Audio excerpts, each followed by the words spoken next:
Before we get started with today's video, I have an announcement to make.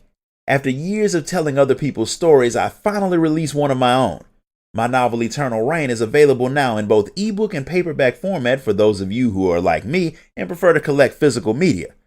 You can grab a copy right now on Amazon through the link in the description of this video.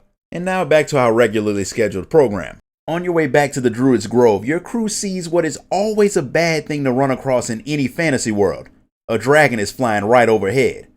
Dragons, some of them at least, work for the Githyanki, which means some of them aren't far away. It doesn't take you all that long to find them. They're right in the middle of a conflict with some members of the Flaming Fist that ends pretty quickly when the dragon and its rider, Kithrak Voss, come swooping down and burn them to a crisp. They are hunting for a weapon of some kind, but that doesn't matter to Lae'zel. Since her people are nearby, that means a Kresh is nearby too, so she wants to go and talk to them.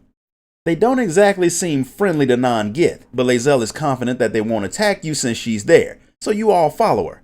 She clearly overestimated her own importance, because Voss not so subtly threatens to skin her for even talking to him like they're equals. Once he puts her in her place, he lets her know that some thieves stole a weapon from a crashing Nautiloid, a weapon that just so happens to be the relic that's in Shadowheart's pocket. Lae'zel agrees to join the hunt, but she doesn't tell the man that you all have the weapon because Voss would have likely killed you all for it. He did say that a Kresh wasn't all that far away before he flies off, but with the way the Gith acted, going into one of their strongholds right now isn't all that high on your priority list. So instead, you make your way back to Hausen and the Druid's Grove. Zevlor and the Tieflings heard the good news, and they've all packed up and are ready to leave, but they'll camp with you and your friends tonight to celebrate before they head off.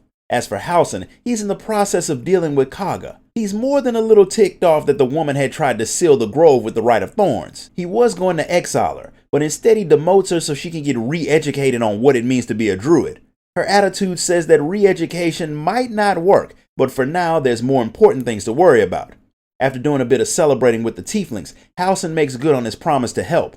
He knows how to get to Moonrise Towers, but it's not exactly an easy trip. The tower is a place covered in a curse that kills and mutates anything and anyone inside of it. Everything in the Shadow Curse land is dangerous, and that says nothing on where you'll have to travel through to get there. There's a path over some mountains that you can use to get there, or you can go through the Underdark. There's a tunnel into the Underdark in the Goblins' camp, which is what Hausen had been looking for when he got captured. A long time ago, a man named Ketheric Thorm made a secret base filled with an army of Dark Justiciars, the elite followers of Shar. Aridin and the other mercenaries had been sent to find a relic called the Night Song that's supposed to be down there. Ketheric had planned on attacking both the Temple of Selûne, since she's Shar's greatest enemy, and Moonrise Tower at the same time. But he'd gotten beaten before he could complete his mission. That's likely the most direct route to the tower. And since Shadowheart seems very interested in learning more about the Dark Justiciars, you decide to travel through the Underdark, and Hausen joins you. With the Goblin camp mostly cleared out, it doesn't take long to find your way into the Underground Temple and the Underdark. The place is extremely dangerous, filled with dark dwarves, plant people who use corpses to make more of their kind, and large animals that travel underground and attack you from below.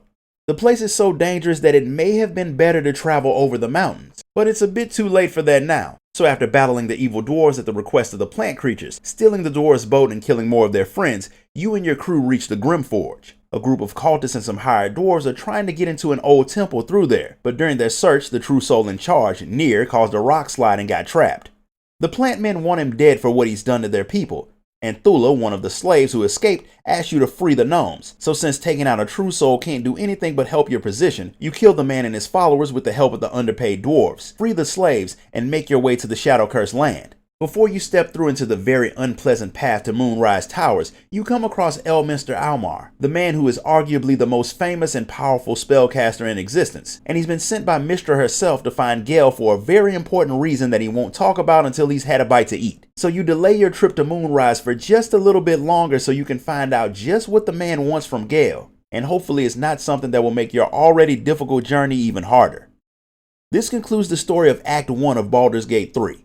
If you enjoyed this video, be sure to like it, comment, share it, and subscribe. Donate to the channel if you can, and I'll see you all next time.